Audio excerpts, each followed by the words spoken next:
In this video, we will explore the top 25 interview questions commonly faced by senior accountants. Each question is designed to assess both technical skills and soft skills essential for success in this role.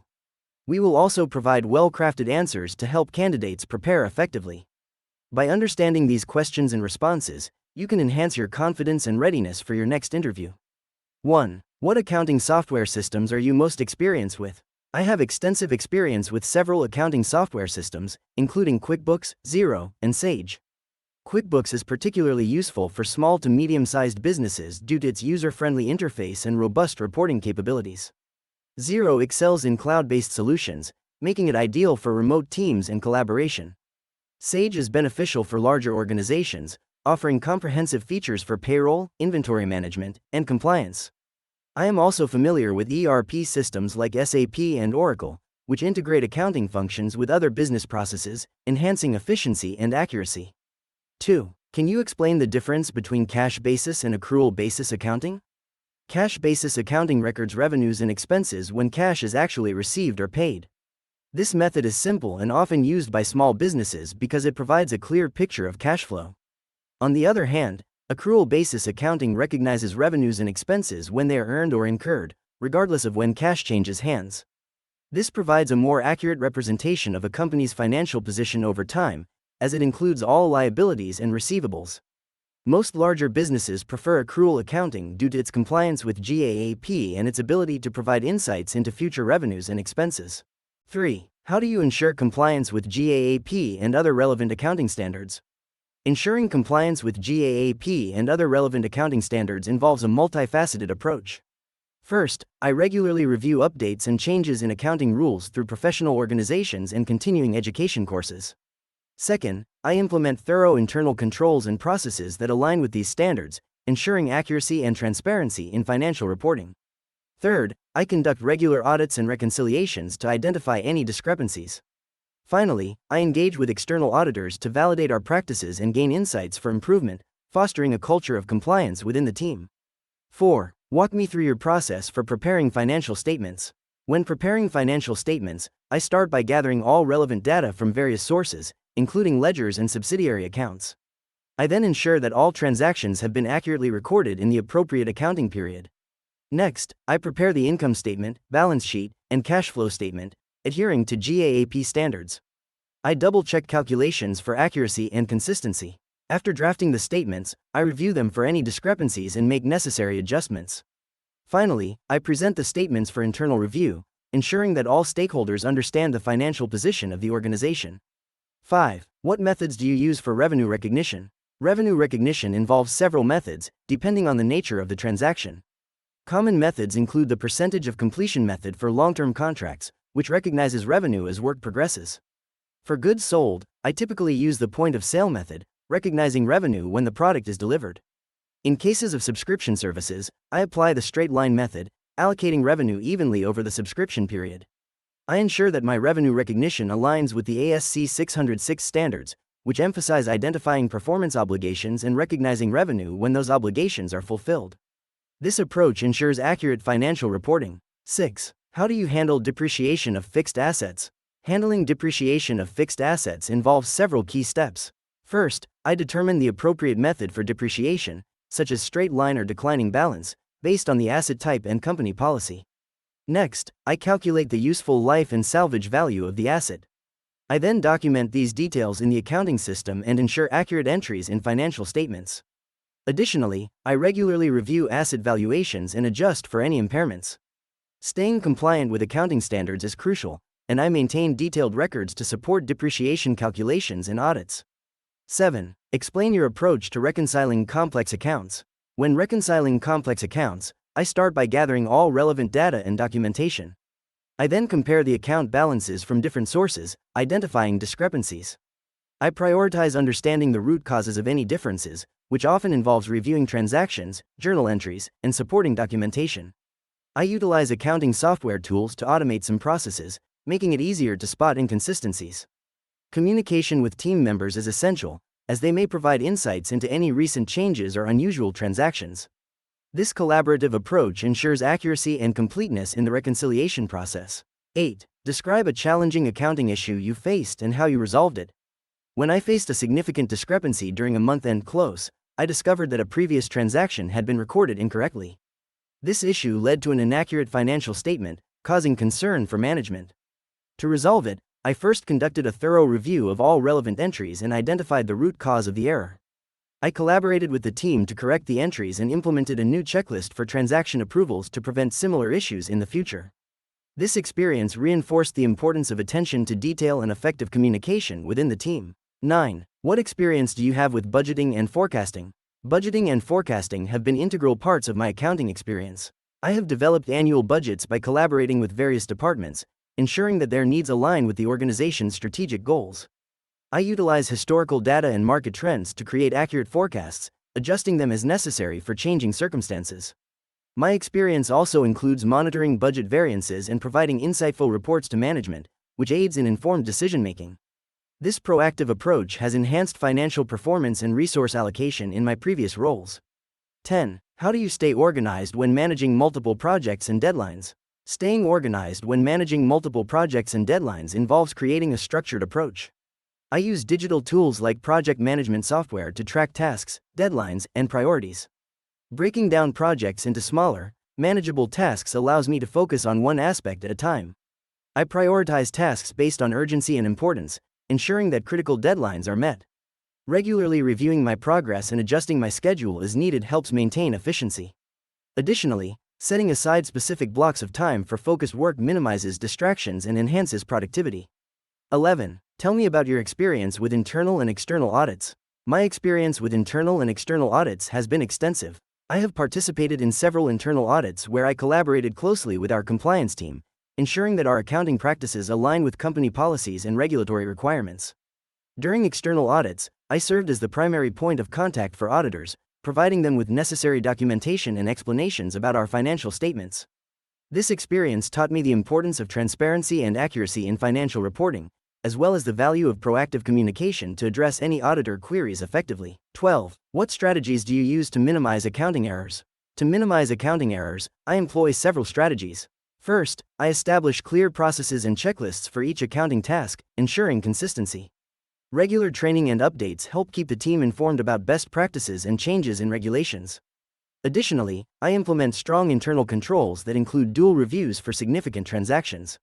Utilizing technology, such as accounting software with built-in error detection, further aids in identifying discrepancies early. Finally, fostering a culture of open communication encourages team members to ask questions and seek clarification, which reduces misunderstandings and mistakes. 13. How do you approach training and mentoring junior staff members? Training and mentoring junior staff members involves creating a supportive environment where they feel comfortable asking questions. I begin by assessing their current knowledge and skills, then tailor my approach to meet their needs. Regular check-ins help track progress and address challenges. I encourage hands-on learning through real projects, allowing them to apply their knowledge while providing guidance. Sharing resources and best practices fosters independence.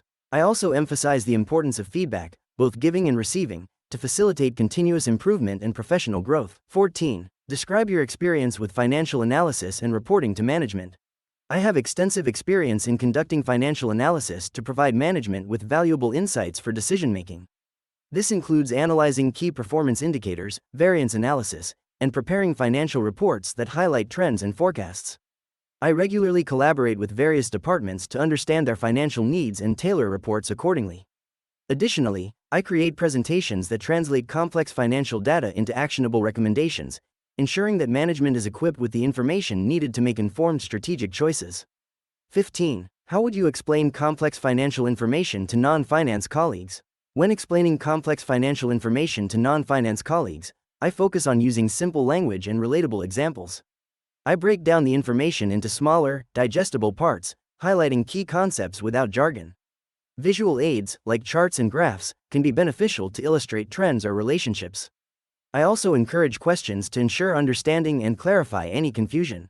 This approach not only helps convey the information effectively but also fosters an inclusive environment where colleagues feel comfortable engaging with financial topics. 16. Tell me about a time when you disagreed with a colleague on an accounting treatment. How did you handle it? When I disagreed with a colleague regarding the treatment of a significant expense, I approached the situation with an open mind. I scheduled a meeting to discuss our differing views, ensuring we both had the opportunity to present our perspectives. I backed my position with relevant accounting standards and examples from prior experience. Together, we reviewed the financial implications of each approach. In the end, we reached a compromise that aligned with GAAP and maintained the integrity of our financial reporting, strengthening our teamwork in the process. 17. How do you prioritize tasks when facing multiple urgent deadlines? In high-pressure situations, I assess tasks based on urgency and impact. I create a list, categorizing items as immediate, short-term, or long-term. Next, I consult with team members to identify any dependencies that may influence priorities.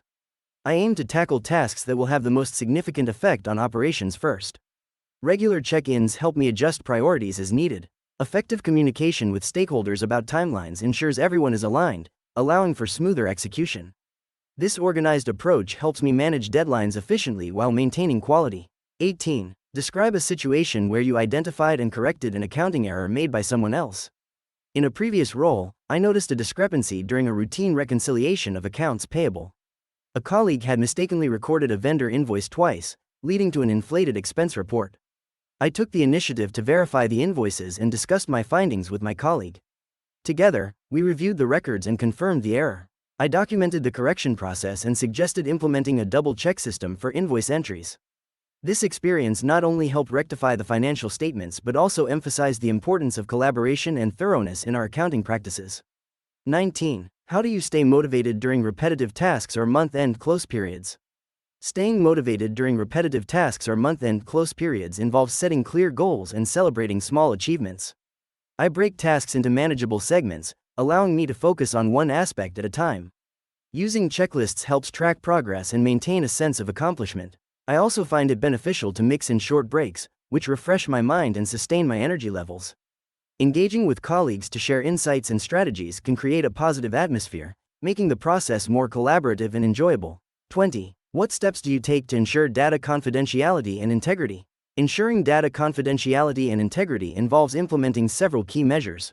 First, I establish strong access controls, allowing only authorized personnel to view sensitive information. Regular training sessions keep the team informed about data protection policies. I also utilize encryption for stored and transmitted data, safeguarding it from unauthorized access. Conducting routine audits helps identify vulnerabilities, while maintaining backup systems ensures data recovery in case of loss. Additionally, I stay updated on compliance regulations to align practices with industry standards, reinforcing a culture of data security within the organization. 21. How do you see the role of a senior accountant evolving in the next few years? As businesses increasingly rely on technology and automation, the role of a senior accountant is expected to evolve significantly. Senior accountants will likely shift from traditional bookkeeping tasks towards more strategic functions, such as data analysis and financial forecasting.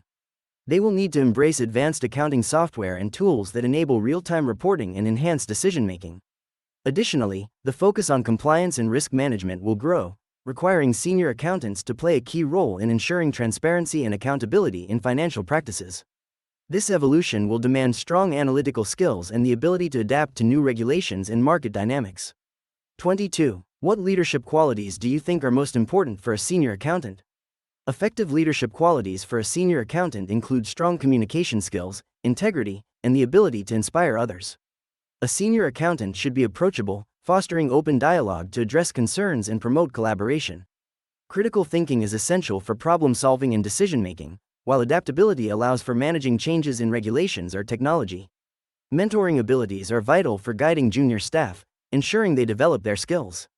Lastly, a focus on accuracy and ethics sets a standard for the team, promoting a culture of excellence and responsibility. 23. How do you foster a positive team environment while maintaining high standards of accuracy? Creating a positive team environment involves open communication, where team members feel valued and heard. I encourage regular feedback sessions and promote collaboration on projects to strengthen relationships. Celebrating team achievements, no matter how small, boosts morale and motivates everyone. At the same time, I emphasize the importance of accuracy by setting clear expectations and providing the necessary training and resources. Encouraging a culture of accountability ensures that everyone understands their role in maintaining high standards, while also fostering support and teamwork. 24. What are your long-term career goals in accounting? My long-term career goals include advancing into a leadership position within the accounting field, such as a financial manager or director of finance. I aspire to lead a team that drives strategic financial decisions and contributes to the overall success of the organization. Additionally, I aim to expand my expertise in areas like tax strategy and financial forecasting, ultimately seeking opportunities to influence corporate financial policies. Continuous professional development through certifications and networking will play a crucial role in achieving these goals. 25. How do you continue to develop your professional skills and knowledge? Continuing professional development is essential in the ever-evolving field of accounting. I prioritize attending workshops and seminars relevant to current accounting standards and technologies. I am also a member of professional organizations, which provide access to resources and networking opportunities. Online courses help me stay updated on specific software advancements and regulatory changes. Additionally, I regularly read industry publications and participate in webinars to enhance my understanding of best practices. Engaging with peers and seeking mentorship also contributes to my growth and knowledge enrichment in the profession. In this video, we explored the top 25 senior accountant interview questions and provided detailed answers to help you prepare effectively. Understanding these questions can significantly enhance your confidence and performance during interviews. Whether you're a seasoned professional or new to the field, being well prepared is key to standing out. If you found this information helpful, please like the video and subscribe to our channel for more valuable content. Your support helps us continue to provide resources that can aid in your career journey. Thank you for watching.